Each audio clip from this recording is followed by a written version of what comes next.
बिस्मिल्लाहिर्रहमानिर्रहीम। Hello everyone, अस्सलामु अलैकुम। जैसा कि हमारे तमाम viewers, follower, patient, friends and families जानते हैं कि हमने हमेशा करंट इशू पे बात करने की कोशिश की है और हमेशा ऐसा वीलॉग बनाया है कि जो हमारे क्लिनिकल ट्रायल में पेशेंट आके रिपोर्ट करते हैं या अपने एक्सपीरियंस या कंप्लेन हमारे साथ शेयर करते हैं, तो उसी को हम अपने वीलॉग में कन्वर्ट करते हैं और अपने व्यूअर्स का नॉलेज को अपडेट करते हैं। और हमेशा जो है वो अपने व्यूअर्स के बेनिफिट के लिए हम कोई भी वीलॉग जो बनाते हैं उसका पर्पज़ यही होता है कि हमारे जितने भी व्यूअर्स हैं उनको उसका बेनिफिट हो। आज हम बात ये करेंगे कि लोगों का वज़न कम क्यों नहीं होता। बेशुमार लोग आते हैं, वो कहते हैं मैं इतने अरसे से डाइट कर रहा हूँ या मैं इतने अरसे से डाइट कर रही हूँ, तो मुझे डॉक्टर साहब कोई फ़र्क नहीं पड़ रहा, मेरा वेट वहीं का वहीं है। अब मैंने अपने वेट को अगर डाउन करना है तो कैसे करूँ? मैं तो सैलड खा खा के तंग आ गई हूँ, ग्रीन टी पी के तंग आ गई हूँ, तो डाइटिंग कर कर के भी मैं थक चुकी हूँ, बेशुमार न्यूट्रिशनिस्ट के पास भी गई हूँ या गया हूँ, तो मुझे वो कोई ना कोई डाइट प्लान देते हैं, लेकिन उसके बावजूद भी मेरा जो वेट है वो स्टिल वहीं का वहीं है। तो फिर हम उनको ये समझाते हैं कि बीइंग अ मेडिकल स्पेशलिस्ट मैं ये समझता हूँ, क्योंकि जो हमारे मरीज़ हैं आज के दौर के अंदर, जब आपने वेट अपना रिडक्शन करनी है या अपने वेट को कम करना है, तो उसको टेक्निकली, इंटेलेक्चुअली आपने प्रोफेशनलिज्म के अंदर एक डॉक्टर के साथ प्रॉपर कम्युनिकेट करके ही आप अपना वज़न कम कर सकते हैं। और उसका बेहतरीन तरीका ये होता है कि आप अपने डॉक्टर्स के साथ अपनी रूटीन मैटर को कंसल्ट करें कि मेरी खाने पीने की, सोने की, उठने बैठने की मेरी रूटीन क्या है, या मेरा काम का जो ड्यूरेशन कितनी है, मेरा सिटिंग टाइम कितना है, स्टैंडिंग टाइम कितना है, या मेरा जो है वो घूमने का काम कितना है, मैं खाता पीता कितने कितने टाइम से हूँ, मेरे खाने के दरमियान में गैप कितना है, और खाने में कौन सी चीज़ें जो है वो मैं ज़्यादा पसंद करता हूँ या करती हूँ। अब बेशुमार लोग हमारे पास आते हैं, वो कहते हैं मैं कुछ भी नहीं खाता या मैं कुछ भी नहीं खाती, तो सिर्फ चाय पीती हूँ 2-3 दफ़ा, या चाय पीता हूँ 2-3 दफ़ा, या मैं जूस पीता हूँ, या मैं कभी कभार जो है ना वो कोई ना कोई कोल्ड ड्रिंक ले लेता हूँ। अदरवाइज़ मैं खाता कुछ भी नहीं, रोटी चावल मैं कुछ नहीं खाता, लेकिन मेरा वेट जो है वो कम नहीं हो रहा। अब इसका होता क्या है कि सबसे पहले जब आप रात को सोते हैं, रात को आपने अपना एक मील लिया, यानी आपने 10-11 बजे ले लिया, उसके बाद आप सो गए, सुबह जब आप 8-9 बजे उठे, तो तब आपकी जो बॉडी होती है उसके पास ये सुपर टाइम होता है कि वो आपकी फ़ैट को कन्वर्ट करे एनर्जी में। अब जब आप सो के उठते हैं अपने बेड से, तो फौरी तौर पर आपका जो बॉडी है उसको एनर्जी की ज़रूरत होती है। अब आपके पास एनर्जी के दो व्यूज़ होते हैं, यानी दो उसके रास्ते हैं, दो वे हैं आपके पास। नंबर एक, फैट से आप उसको एनर्जी दे सकते हैं। नंबर दो, आप कार्बोहाइड्रेट्स के साथ उसको एनर्जी में कन्वर्ट कर सकते हैं। अब होता क्या है कि हमारे यहाँ उठते ही लोग फौरी तौर पे चाय का कप लेते हैं, या कॉफ़ी पी लेते हैं, या शहद और लेमन पानी मिक्स करके वो पी लेते हैं, या फौरी तौर पे कोई ना कोई नाश्ता कर लेते हैं। वो लोग जो ओबीज़ हैं, मोटापे का शिकार हैं, ओवरवेट हैं, जिनकी वेस्ट बढ़ चुकी है, जिनका लोअर बेली फैट है या अपर बेली फैट है, तो वो फौरी तौर पे उठ के चाय का एक कप ले लेते हैं। अब जब आप चाय इंटेक करते हैं तो आपने कार्बोहाइड्रेट ले लिया, यानी आपने अपनी बॉडी को चर्बी, जो आपकी ऑलरेडी बॉडी में जमा फैट है, उससे आपने उसको एनर्जी नहीं लेने दी।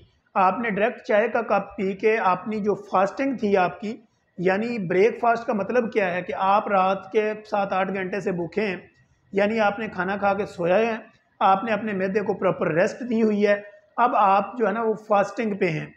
तो जब आपने ब्रेकफास्ट कर दिया, यानी आपने नाश्ता ले लिया, तो आपने उस फास्टिंग को तोड़ दिया, उसको आपने ब्रेक डाउन कर दिया। अब जो आपकी फ़ैट जो एनर्जी में कन्वर्ट होनी थी, वो सिलसिला रुक गया जब आपने चाय का कप ले लिया। अब आप खाना खाएं या ना खाएं, आप टोस्ट लें या ना लें, आप कुछ स्वीट डिश लें या ना लें, अगले 3 से 4 घंटे के लिए आपका जो स्टोमिक है वो प्रॉपरली बॉन्ड हो गया और आपकी जो बॉडी से लबलबे ने इंसुलिन रिलीज़ कर दी। अब वो बॉन्ड हो गया, उसके ऊपर वो 3 से 4 घंटे में जाके स्टॉप होनी है। जब वो स्टॉप होना शुरू होगी, फिर आपकी बॉडी जो है वो फैट को एनर्जी में कन्वर्ट करना चाहेगी। तो इसी दौरान में आप एक और नाश्ता ले लेंगे, या खाना ले लेंगे, या स्नैक ले लेंगे, या कोई बिस्कुट ले लेंगे, या फ्रूट चाट ले लेंगे, या कोई भी और चीज़ आप अपनी बॉडी में इंटेक करवाएंगे, तो अगले 3 घंटे के लिए आपकी बॉडी फिर उसी पे काम करना शुरू कर देगी। तो इस तरह आपका वेट कम नहीं होगा। अब आप सारा दिन भूखे भी रहें, लेकिन 2-3 कप चाय पी लें, एक दो स्नैक ले लें, या आपने कोई मीठे फ्रूट्स ले लिए, या कोई एक आधा आपने कोई टोस्ट वगैरह ले लिया, तो आप वहीं के वहीं पे खड़े हैं, तो आपकी वो भूखा रहना आपके किसी काम नहीं आएगा। लिहाजा जब आप सुबह से उठते हैं तो आपको उठते ही अपना ब्रेकफास्ट जो है उसको स्किप कर देना चाहिए। वो लोग जो ओबीज़ हैं, मोटापे का शिकार हैं, बेली फैट है, अपर बेली फैट है, लोअर बेली फैट है, या उनके थाइज मसल बढ़े हुए हैं, या उनकी बॉडी का कोई हिस्सा ज़रूरत से ज़्यादा है, या उनकी वेस्ट बढ़ चुकी है, या उनका वेट ज़्यादा हो चुका है, तो वो सुबह के नाश्ते को स्किप कर दें। मसलन सुबह जब उठें, ऑफिस जाना है, यूनिवर्सिटी जाना है, कॉलेज जाना है, वर्क करना है, जॉब पे जाना है, या कोई भी आपकी जॉब है, आपने वहाँ पे जाना है, तो आप कोशिश करें अपना जो ब्रेकफास्ट है उसको स्किप करें। अपनी बॉडी को 3-4 घंटे जो आपके उठने के बाद आपने वर्कआउट किया, अपनी बॉडी के अंदर जमा शुदा चर्बी जो है उसको इस्तेमाल होने दें, जो जमा फैट है उसको कन्वर्ट होने दें एनर्जी में, तो तब जाके आपकी जो फैट रिडक्शन शुरू होगी, आपका वेट जो है वो रिड्यूस होना शुरू हो जाएगा। अब लोगों के जहन में ये होता है कि मैंने अगर नाश्ता ना किया तो मुझे कमज़ोरी हो जाएगी, यानी मेरी बॉडी जो है वो वीकनेस फील करेगी। तो ऐसा बिल्कुल नहीं है।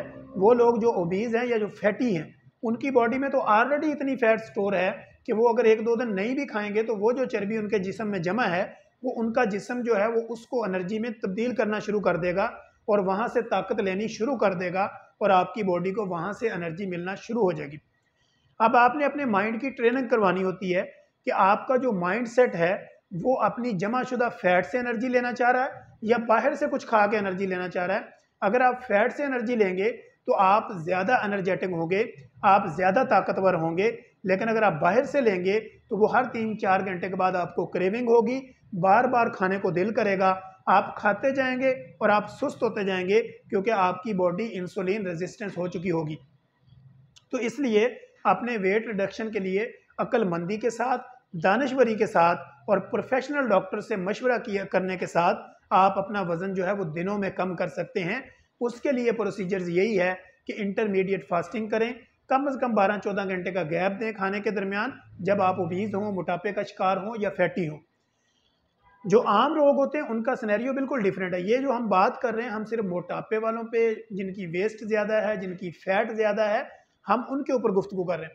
तो उनका प्रोसीजर ये है कि एक खाने से दूसरे के दरमियान 10 से 12 घंटे या 12 से 16 घंटे का गैप डालें तो बेहतरीन रिजल्ट मिलेगा। इस गैप के दौरान आप पानी इस्तेमाल कर सकते हैं, जितना मर्जी पानी पिएं, लेकिन इस दौरान में ना आप स्नैकिंग कर सकते हैं, ना आप कोई भी चाय ले सकते हैं, और ना ही आप कुछ खा सकते हैं, ना कोई फ्रूट खा सकते हैं। ये 12 से 14 घंटे का जो इंटरमीडिएट फास्टिंग है, इसमें आपने कम्प्लीटली अपने मैदे को रेस्ट देनी है और उसके बाद एक हेल्दी मील लेना है।